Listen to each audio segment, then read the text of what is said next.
everyone. Welcome to HirewithEve.ai podcast. HirewithEve.ai is an AI tool to pre-screen candidates and accurately identify their skills to help you cut down your hiring time by 90%.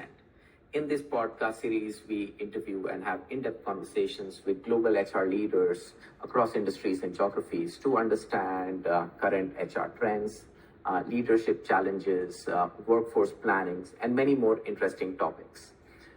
So with that, let's dive into today's conversation. All right. Welcome everyone to today's podcast. I'm Rahul, the founder of Hire with Eve, a top of the funnel AI skill assessment tool aimed at cutting down the hiring time by 90%. Today we have a very special guest today with us, Jyoti Menezes. Welcome, Jyoti. To quickly introduce Jyoti, she is the former head of HR at the Piramal Group, a listed pharma and financial services organization, where she has dedicated 17 years to driving HR strategies and various HR initiatives. Welcome, Jyoti. Why don't we start our podcast by you telling us a bit more about yourself? And yeah. Sure. Firstly, thank you, Rahul, for this invite, and I'm happy to be here. So quickly about myself, I come with 17 years of experience. I was heading the HR for two of the businesses within the Piramal Group. Did three sectors predominantly, and the beauty was actually I worked across three various sectors. So started my career with a B2C, consumer products business, sales, corporate. I looked at the corporate at Piramal, which was a combination of both pharma and financial services. Pharma being at that point of time a 30-year-old organization, and financial services being like a startup, so a year-old organization. So what happens when you draft policies for a setup which actually has which is at different life stages or from an industry standpoint.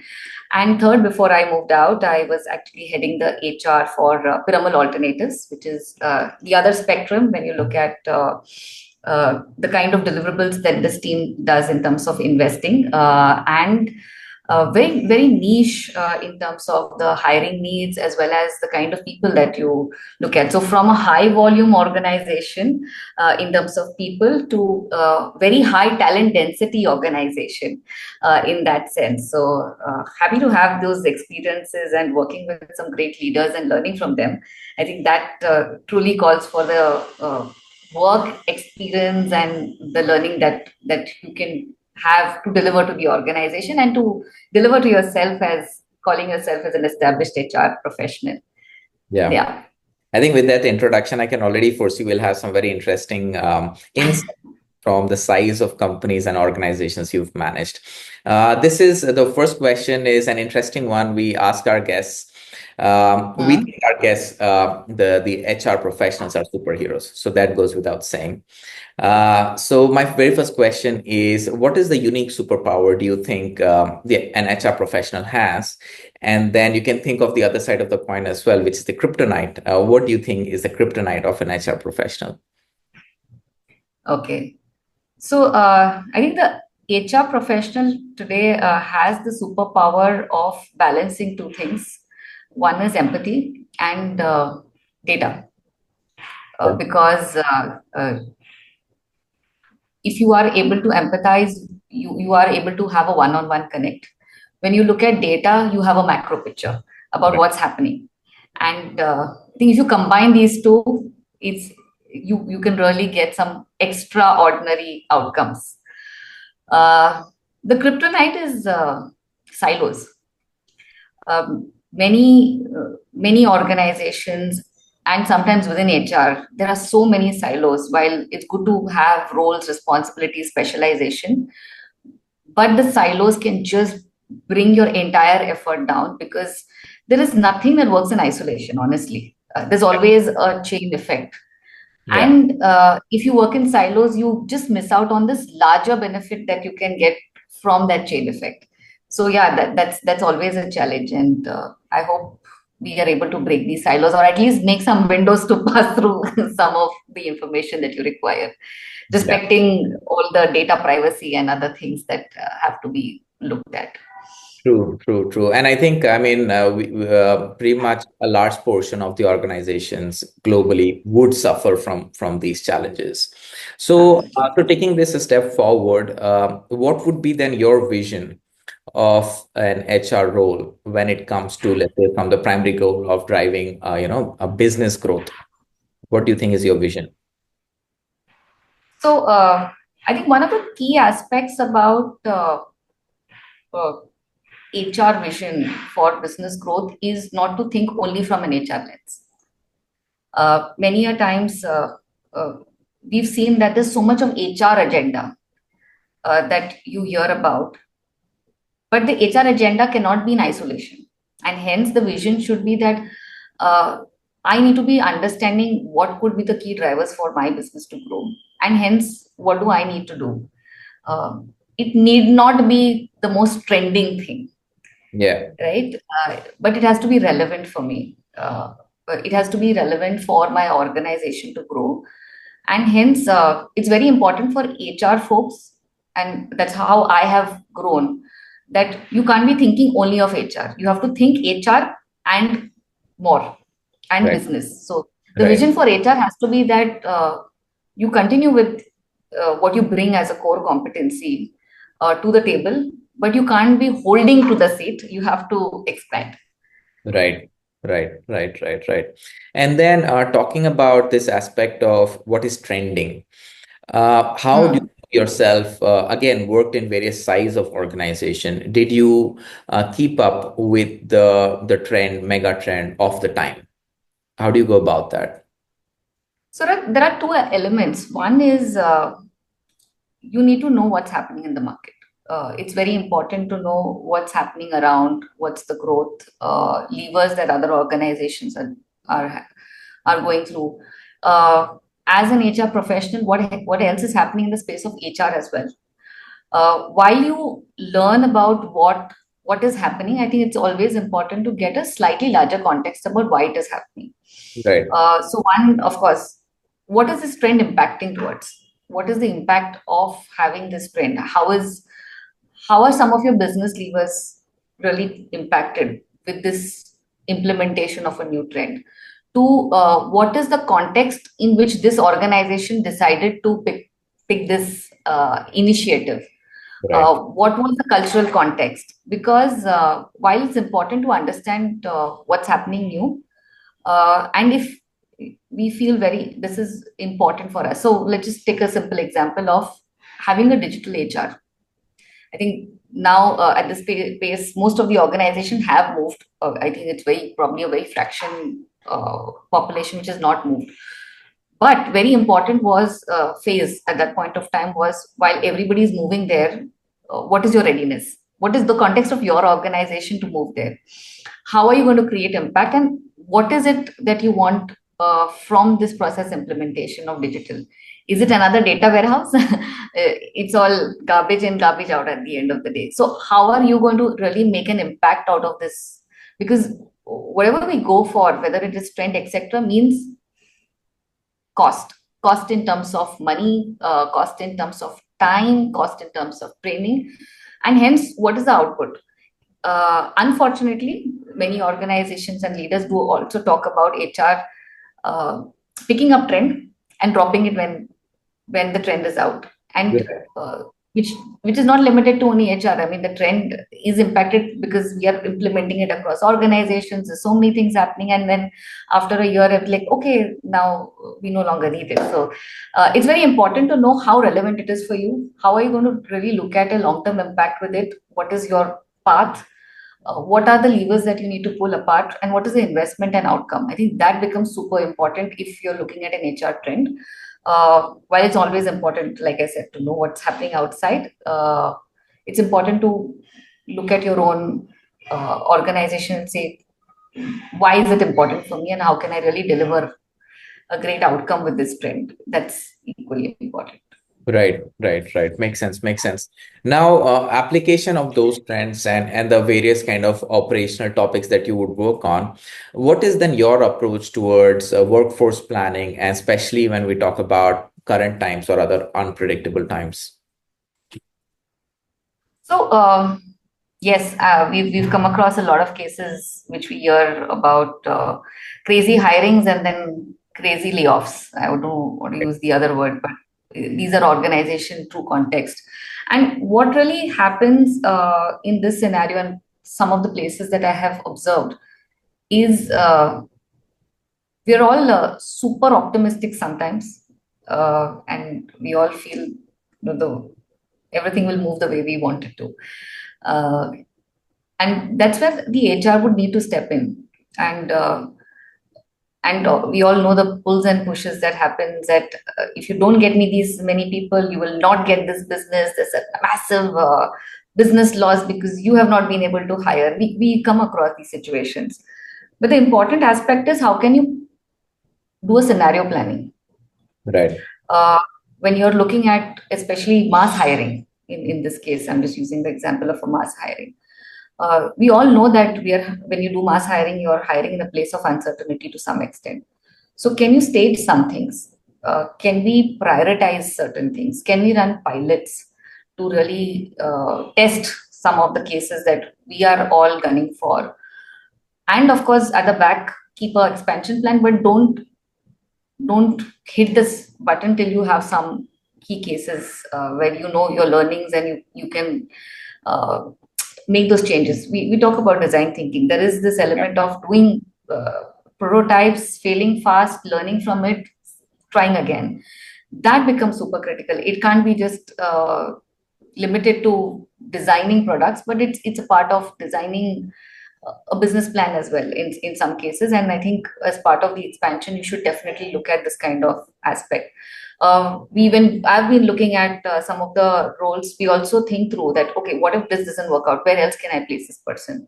What are the strengths of these individuals? Where is the background coming from? And it's important for you to look at that data points in terms of where are you hiring from? Where can they again be fit?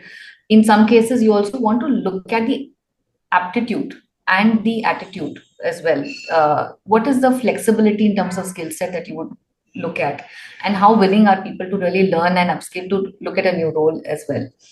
Yeah. So clearly, it should be scenario planned. It can't be wow, we are all going for it. Because somewhere we also have the responsibility of ensuring careers for people, and hence and with the same breath looking at the second aspects, especially when you have to deal with corporate. You don't do mass hiring, but there are times that you may want to because of change of strategy, you will want to redeploy people internally, and that's where some of these nuances of data, knowing people, looking at your records of the individuals, etc., just helps you start working on the kind of redeployment you would want to do for people. Rahul, I just hope I answered your question on this aspect. Yeah, definitely, definitely. So, I mean, there is scenario planning, there is the journey of the employee. Now, I mean, connected to all of that, of course, as you mentioned, there is an emotional empathy side to the HR, and then on the other side was data. So now connected to that, let's talk about technology. What is the kind of Hmm. role do you see technology play in the workflow of an HR professional? And especially when it comes to efficiency and employee experience. So I think one of the critical cribs, if I have to say, of an HR professional, especially I'm using, I'll start with the business HR role because that's the role I've played the most and I've been connected to the most, has always been that where is the time to connect with people? Because we are Right. making reports, Yeah. we're busy with Excels. So you're asking me to be a human resource professional who's spending most of their time with Excel, whereas they ideally should be talking more with people and ensuring there is a lot of conversation and understanding, which helps people connect and you to get more data. With the digital space, or in HR especially, I think it's given a lot of space for us to start being more efficient. Right. And of course, it's up to individuals, and I would really promote individuals to please take up upgrade your skills on the digital front, whether it is Gen AI for HR, etc., which is super important because it makes you super efficient, and it Yeah. gives you a lot of time now to go and interact. So if I had to spend extensive time in terms of just research to even looking at data analysis, etc., emails, drafting, all of that, it's all been taken care by the system. You can rely on enough and more tools, and hence you can then focus more on interaction. So that's the first part on the empathy aspect. And the second predominantly is also in terms of the decision making ability.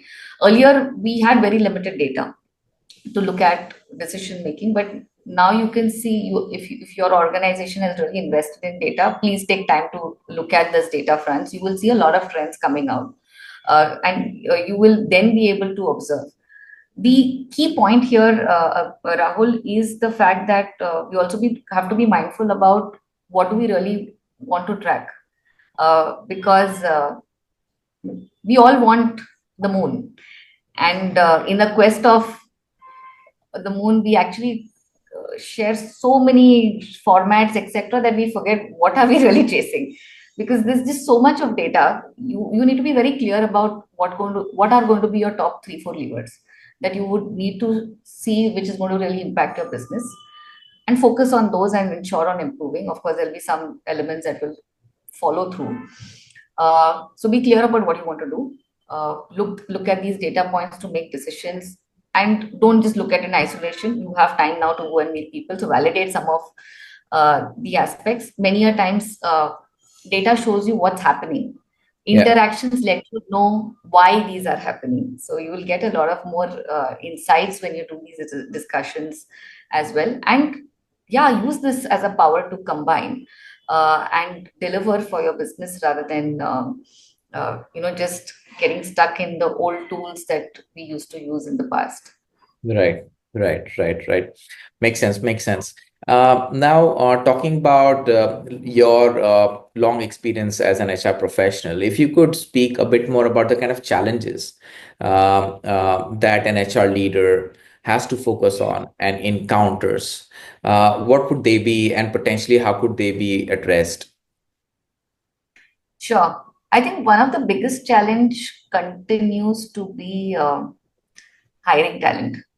Yeah. And it happens across. So whether it is in the B2C space that I was talking about, to the space in terms of financial services, investment bank, or a private credit fund perspective. I'm working with an IT startup. They also have this one of it as a clear challenge, because some of the positions are open for a long time, and this also is because of multiple combinations. We have a long list of requirements for one role to do. Second is there's a lot of time and effort that goes in terms of hiring, honestly, and that means many a times I've seen that there's a struggle in terms of how do you want to really strategize the hiring, and limited resources within teams. We all know that every organization will want to optimize the cost of hiring, and then there's always a trade-off between cost of hiring, time of hiring, quality of hiring. There are a lot of aspects that come in, and while we talk about this, finally, the key aspect is also whoever is moving into your team finally has to blend into the other aspects, the cultural fitment. While technically there will be some aspects that people will take off, so a lot of time investment that goes in hiring, and then of course is really making this person successful in the organization, and of course the organization succeeding along with it.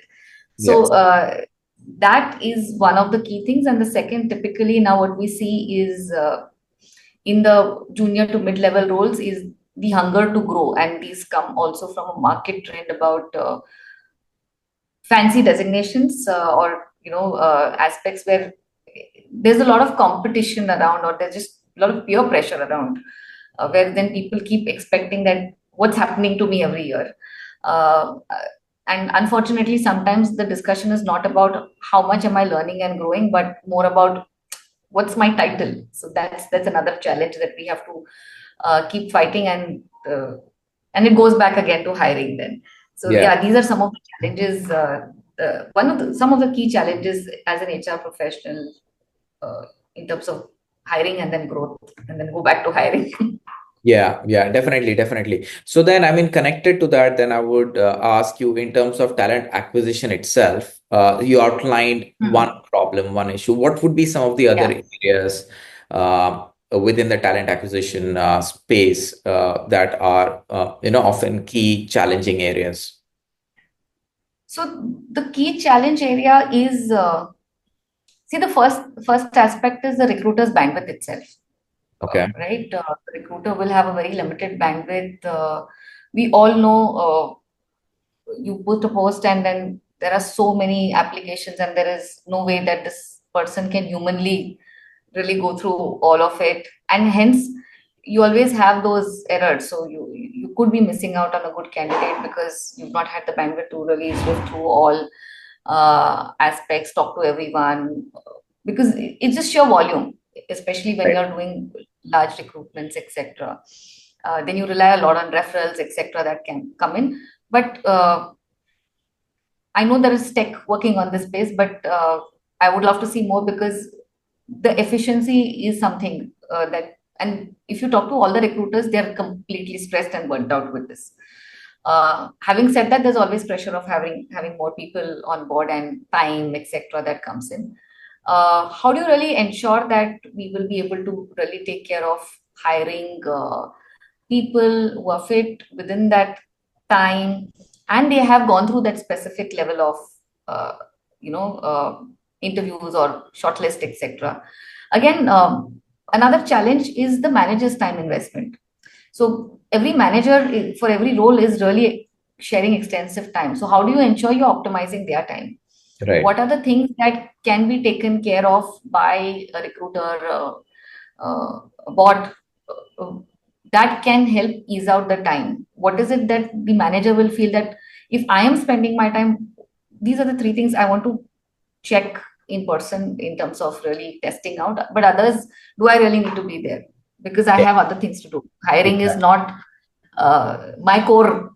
I'm ensuring that, of course, people need to be within the team and I have to ensure, but uh, there has to be somebody else who's leading that aspect. Right. So that's the other phase. And I think one of the other challenges, you will see a lot of ads of late saying, asking people saying, okay, I can really revamp your CV.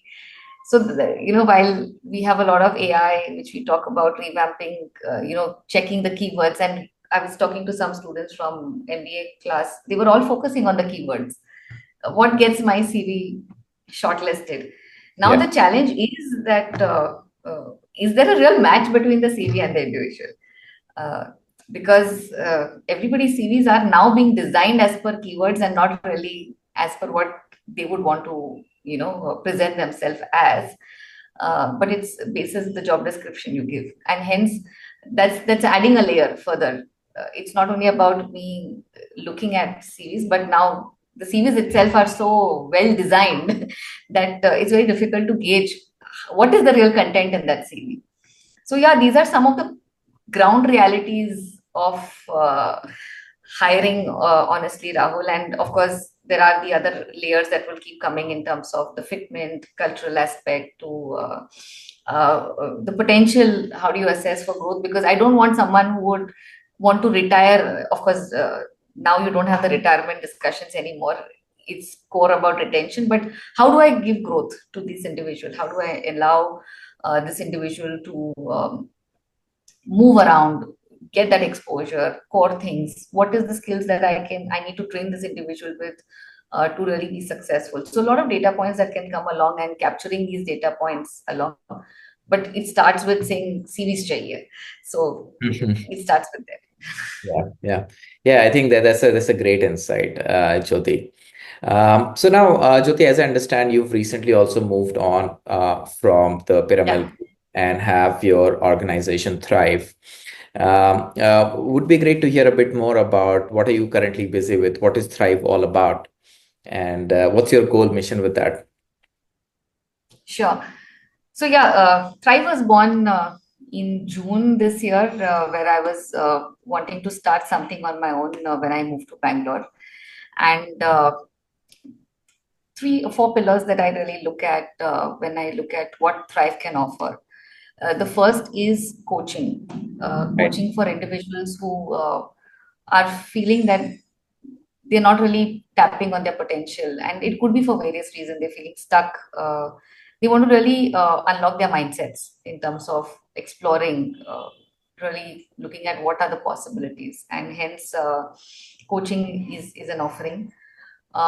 Organization culture, because while we talk about multiple processes in an organization and lots of things that we would like to drive, if the culture is not set and there is no type A type B culture, it's to what the business goal is. uh, if the culture is not really set in that in alignment, a lot of our processes and interventions really fail. The trends will not take up, and it could be something seriously that the organization requires, but and hence that's the work I do. uh, I love problem solving, so that's the other space I realize is my core strength, and hence HR process transformation is the space that I also work in. So helping some organizations to revamp a performance management process, another organization to know what could be the learning requirements to really scale up the sales or sales team in that organization, etc. And as an individual who's also experienced uh, challenges in terms of women, as a woman returning to work post children, what is it that goes through? What are the biases that we all go through sometimes in the organization? And having friends from the LGBTQ community also experiencing some of their challenges, I'm very passionate on bringing that change in organizations. So I also work in the DEI space, Okay. predominantly focused on the LGBTQ and women inclusion. Right now, not the other spaces, while I know this topic could be far wide and it's really important.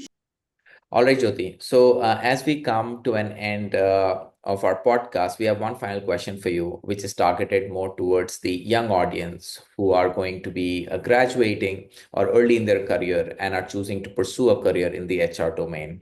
So, what would be your advice for them? So yeah, before I directly jump to the advice, Rahul, I'm actually working with four interns now from an MBA college, and it's been a great experience. I think the talent is great. So and basis my experience, I also want to share some advice that I've experienced with them. So one is focus on the learning that you are experiencing, whether it is in your college. Please take as many projects as possible to ensure that you're getting yourself getting the context of organizations, because most of the work that you would have heard or the thought process, if especially if you do not have experience, becomes very theoretical. There are a lot of elements and layers that keep coming. So be open to experiencing some of this as you are part of your own learning journey within HR. So add on that additional practical experience while working with organizations. Second, I think you are in a space today where you actually come with that advantage of having your hands-on experience on data. Right. So leverage this, but do not let go of the empathy. Yeah. Like I said, you are in the great space and the sweet spot of actually having that superpower as a strength, because you already have a lot of coaching on data. Keep that empathy. See how you can really ensure more output, having these combinations together to finally create that impact as you all would want to. And learning is going to be forever. The growths will come on your way. Don't just put a clock around it. You have a lot more to do, and the impact will be something that um, you'll cherish over the years, rather than just thinking about how fast I grew in terms of title. Yeah, spread the joy, spread your superpower with people, and all the best to all the people who aspire to be in HR, in organizations, and creating that change. Perfect. I think that's a great and positive end to our conversation in today's podcast. So with that, Jyoti, I'd like to thank you for your time and sharing your thoughts, and we wish you a great day ahead. Thank you, Rahul. Thank you for having me here. Your questions also got me in thinking on some of these aspects, some reflections, and some future thought ideas. So thank you for this platform and the opportunity. And I wish HirewithEve the best, especially helping organizations on their talent acquisition or hiring issues, which honestly is one of the key issues that people face. So do great work. Thank you so much. Thank you.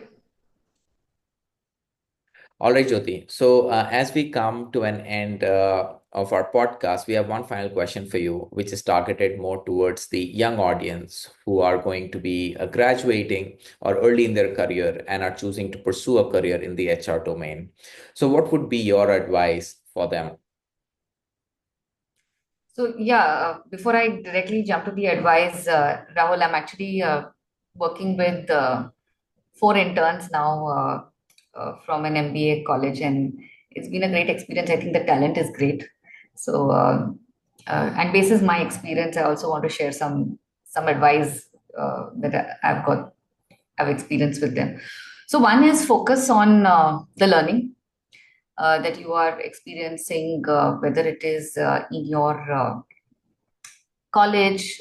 Please take as many projects as possible to ensure that you're getting yourself getting the context of organizations, because most of the work that you would have heard, or the thought process, if especially if you do not have experience, becomes very theoretical. There are a lot of elements and layers that keep coming, so be open to experiencing some of this as you are part of your own learning journey within HR. So add on that additional practical experience while working with organizations.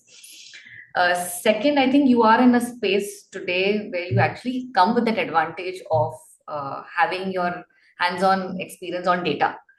Right. So leverage this, but do not let go of the empathy. Yeah. Like I said, you are in the great space and the sweet spot of actually having that superpower as a strength, because you already have a lot of coaching on data. Keep that empathy. See how you can really ensure more output, having these combinations together to finally create that impact as you all would want to. And learning is going to be forever. The growths will come on your way. Don't just put a clock around it. You have a lot more to do, and the impact will be something that you'll cherish over the years, rather than just thinking about how fast I grew in terms of title. Yeah, spread the joy, spread your superpower with people, and all the best to all the people who aspire to be in HR, in organizations, and creating that change. Perfect. I think that's a great and positive end to our conversation in today's podcast. So with that, Jyoti, I'd like to thank you for your time and sharing your thoughts, and we wish you a great day ahead. Thank you, Rahul. Thank you for having me here. Your questions also got me in thinking on some of these aspects, some reflections, and some future thought ideas. So thank you for this platform and the opportunity. And I wish HirewithEve the best, especially helping organizations on their talent acquisition or hiring issues, which honestly is one of the key issues that people face. So do great work. Thank you so much. Thank you.